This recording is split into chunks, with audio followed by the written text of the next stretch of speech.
মানেই দ্রুতগামী যানবাহন, কিন্তু সেটি কখনো স্টান্ট দেখানোর জায়গা নয়। তারপরও কিছু যুবক যেন কোনো বিধিনিষেধের এমনকি দুর্ঘটনারও তোয়াক্কা না করে ছুটে চলেন দ্রুত গতিতে। তবে তাদের এমন কাণ্ডে অনেকেই আশঙ্কা করেছিলেন দুর্ঘটনার, আর তার কিছুক্ষণ পর হঠাৎ করেই এক বাসের সঙ্গে ধাক্কা খেয়ে বাসের নিচে পড়ার উপক্রম হয় সেই বাইকার গ্রুপের এক বাইক চালকের। আর এরপর যা ঘটেছে তার সবকিছু এখন ভাইরাল হয়েছে সামাজিক মাধ্যমগুলোতে।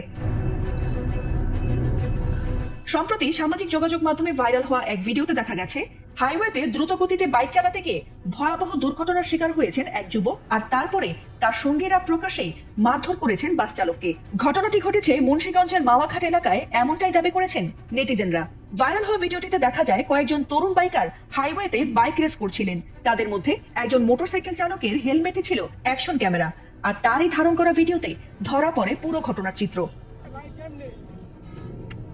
ভিডিওটিতে দেখা গেছে দ্রুত গতিতে বাইক চালানোর সময় একটি বাইক গিয়ে সজোরে ধাক্কা দেয় সামনে থাকা সাকুরা পরিবহন নামের একটি বাসের পেছনে, আর মুহূর্তে নিয়ন্ত্রণ হারিয়ে বাইক সহ ছিটকে পড়েন ওই চালক। এরপরই রেগে গিয়ে তার সঙ্গীরা বাসটি থামিয়ে চালককে আসনের ভেতর থেকে মারধর করতে শুরু করেন। এমনকি তারা বাসের জানালা, লুকিং গ্লাস ও সামনের কাচও ভেঙে ফেলে বলে অভিযোগ পাওয়া গেছে। পুরো ঘটনাটি ভিডিওতে ধরা পড়তেই সামাজিক মাধ্যমে ছড়িয়ে পড়ে এবং তা মুহূর্তেই নেটিজেনদের মধ্যে তীব্র প্রতিক্রিয়ার সৃষ্টি করে।